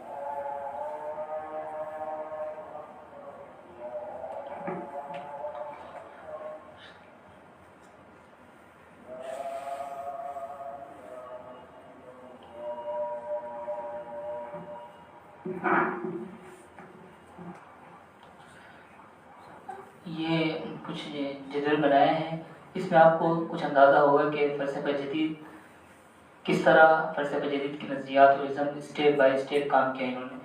نمبر 1 یہ دیکھیں، تاریخی ارتقاء 15ویں صدی میں نشاط ثانیہ، اس کے بعد مارٹن لوتھر کی تحریک اصلاح، پھر مغرب میں سیاسی، صنعتی اور فکری انقلاب. مغرب میں خواہش پرستی کی خالص عقلیت پسندی اور مادہ پرستی سے بننے والے نظریات، سیاسی، معاشی اور معاشرتی نظریات. یہ ہر نظریات ہر فکر کے مختلف میدان تھے. بعض نظریات سیاسی میدان پہ کام کیے، بعض نے معاشی میدان میں کام کیا، بعد میں معاشرتی میدان میں کام کیا. ابتدا میں سب سے پہلا نظریہ آپ کہہ سکتے ریشنلزم تھا. ریشنلزم جس کو عقلیت پسندی کہتے ہیں، یہ یعنی ان کے ہاں اچھا اس کی بھی ایک ابتدا تھی. وہ یہ تھی کہ آپ کو پتہ ہے وہاں کلیسا کا کیا ظلم چلتا تھا، آپ لوگوں نے پڑھا ہوگا اگر آپ کچھ مطالعہ ہو. یورپ میں باقاعدہ کلیسا کے ہاتھ میں سب کچھ تھا، اور بائبل میں انہوں نے تحریف کر دی تھی، اور بائبل میں انہوں نے مختلف فلکیات کے اور مختلف سائنس کے نظریات ایڈ کر دیے تھے. اب نئی تحقیقات ہو رہی تھی، کوئی نیا سائنسدان کوئی نئی تحقیق پیش کرتا، وہ بائبل کی تحقیق کے خلاف ہوتی تو وہ کہتے کہ جی یہ بائبل کے خلاف بات کر رہا ہے، اس کو پھانسی دیتے ہیں، اس کو آگ میں جلا دیتے ہیں. تو اس سے کافی وہاں اضطراب پھیلا ہوا تھا. بس وہاں ایک طرح سے بغاوت، یہ تحریک اصلاح جس کو ہم کہہ رہے ہیں، مارٹن لوتھر کی تحریک، جس کے بعد پروٹیسٹنٹ فرقہ بنا ہے عیسائیوں کا. ایک تو کیتھولک فرقہ ہے، پروٹیسٹنٹ فرقہ. اس کی بنیاد ہی عقلیت پرستی پر ہے کہ بائبل کی ہم خود تشریح کریں گے. ہمارے یہاں آج کا نعرہ نہیں لگ رہا کہ قرآن کی ہمیں خود تفسیر کرنے دو. بھائی مولوی بیچ میں کہاں سے آ گیا ہے قرآن کی تفسیر؟ وَلَقَدْ يَسَّرْنَا الْقُرْآنَ لِلذِّكْرِ فَهَلْ مِن مُدَّكِرٍ. تو انہوں نے بھی پہلے یہ نعرہ لگایا کہ بائبل کی ہم خود تشریح کریں گے، خود ہم سب کچھ سمجھیں گے، دین کو خود سمجھیں گے. حالانکہ ہر ایک اپنا میدان ہوتا ہے. اب یہاں میں اگر یہ کہوں کہ میڈیکل کی کچھ کتابیں پڑھ کر میں ڈاکٹر ہوں، میرے پاس آ جاؤ، کوئی آئے گا میرے پاس؟ باقاعدہ اس کے لیے جانا پڑتا ہے، یونیورسٹی میں درسگاہ چاہیے ہوتی ہے، اساتذہ چاہیے ہوتی ہے، اس کے بعد جا کے کوئی پی ایچ ڈی اسکالر بنتا ہے، کوئی ڈاکٹر بنتا ہے. اس سے پہلے تو ہر کوئی اس کا مذاق اڑائے گا. تو اسی طرح دین کوئی ایسی سستی چیز نہیں ہے، ہلکی چیز نہیں ہے کہ آپ کہہ دیں کہ جی میری مرضی ہے، میں خود اس پہ تحقیق کر کے. ہدایت کی چیز ہے وہ ہر ایک کے لیے تدبر کی آیت ہے، لیکن جو ہمارے مسائل ہے، اسلام کے عقائد ہے، وہ علماء کرام نے بیان کریں. تو ان کے یہاں بھی وہ اس کے بعد ماڈرنزم آیا. یہ تمام فلسفوں کی ماں آپ کہہ رہے ماڈرنزم خلاصے کے طور پر. اس کی بنیاد چار چیزوں پہ تھی: انسانیت پرستی، ہیومنزم کہتے ہیں، ہیومن رائٹس کا آپ نام سنتے ہیں، یہ فطرت پرستی، نیچرلزم، نیچر کو بنیاد بنا کر خدا کا انکار کرنا، قوانین نیچر کو بنیاد بنا کر اللہ تعالیٰ کے متبادل قرار دینا. ایک مستقل موضوع، اس پر میں نے تفہیم مغرب سیریز کے عنوان سے مختلف پر کچھ کتابچے لکھے ہیں، اس پہ بھی لکھا ہے، اس پہ بھی لکھا ہے. یہ کچھ رکھے ہوئے یہاں پر، یہ نیچرلزم کے عنوان سے اس پر سے مستقل کام کیا ہے کچھ. اور اس کے علاوہ ہیومنزم کے اوپر بھی کچھ لکھا ہے. یہ تحریک تنویر، اس کو روشن خیالی کی تحریک کہتے ہیں. یعنی ہمارے یہاں نا روشن خیالی کی تحریک، یہ بھی باقاعدہ ایک وہ تھی، اس کو لائٹزم کہتے ہیں. بعد میں تحریک رومانیت، رومانٹکزم، اس کو بھی ہم دیکھ لیں گے. رومانٹکزم مطلب یہ ہے کہ یہ ادب، آرٹ، کلچر کے نام پر فحاشی کو فروغ دینا. اب یہی نظریہ ہے جو ہمارے یہاں بڑی فحاشی پھیلی ہوئی ہے نا، کسی بھی طریقے سے، کسی بھی تہذیب کے نام پہ، ثقافت کے نام پر، آزادی کے نام پر، یا رومانوی ناولز کے نام پر، رومانوی ڈراموں کے نام پر جو فحاشی کو فروغ دیا جا رہا ہے، اباحیت پرستی کو فروغ دیا جا رہا ہے، اس کے پیچھے یہ فلسفہ کار فرما ہے، رومانٹکزم۔ اچھا، ان تمام چار کے فلسفوں کے نتیجے میں پھر یہ تین فلسفے سامنے ہیں، ازم سامنے ہیں۔ سیکولرزم، اس کا دائرہ کار سیاسیات ہے، یعنی مذہب کو سیاست سے الگ کرو، سیاست آزاد ہونی چاہیے اور انسانی عقل کے بنیاد پہ ہونی چاہیے۔ لبرلزم، یعنی ایک بندہ اگر اپنے زندگی میں آزاد خیال ہو، مذہب کو فالو نہیں کرنا، اس کو کہتے ہیں لبرل ہے۔ معاشرت، اس کا دائرہ کار سیاسیات، معاشیات کے علاوہ انفرادی طرز زندگی بھی ہے۔ کمیونٹریزم، یہ دائرہ کار اس کا معاشیات اور سیاسیات ہے۔ لبرلزم ہے، یہ خاص موضوع ہے، اس کے خاص اصول ہے آزادی، مساوات، ترقی، روداری۔ اس پر بڑی بات کرتے ہیں ملحدین بھی کہ آزادی نہیں ہے، مساوات نہیں ہے مرد و عورت کے درمیان، اور آزادی کا کیا تصور ہے ہمارے اسلام میں۔ ٹائم تو ویسے بھی نہیں ہے، تو یہیں پہ کچھ بات کر لیتے ہیں، نماز کے لیے 2-3 منٹ اور بات کر لیتے ہیں، عشاء کے بعد انشاءاللہ 10-15 منٹ اور بات کر لیں گے تاکہ اس رائٹ بھی کچھ مکمل ہو جائے۔ اس کے بعد انشاءاللہ تقریباً 8 بجے 8:15 بجے انشاءاللہ آصف صاحب کا محاورہ شروع ہو جائے گا تاکہ بات رہ نہ جائے۔ اہم بات نہیں ہے کہ اس کام فائدہ ہو رہے ہیں باتوں سے، موضوع اہم ہے، تو سلائڈیں تو ہماری بنی بھی لیکن وہ مکمل نہیں ہو سکے گی، جو کچھ ہے وہ تھوڑا بہت دکھا۔ تو یہ اہم ٹاپک ہے لبرلزم کے 4 اصول۔ اس پر مفتی یاسر ندیم صاحب نے پچھلے محاضرے پہ بات کی تھی، صرف آزادی اور مساوات پر۔ تو آزادی، مساوات، ترقی، روداری، یہ 4 اصول ہے جس کو لبرلزم اپنا خدا بنا کر، اپنا نبی بنا کے پیش کرتے ہیں۔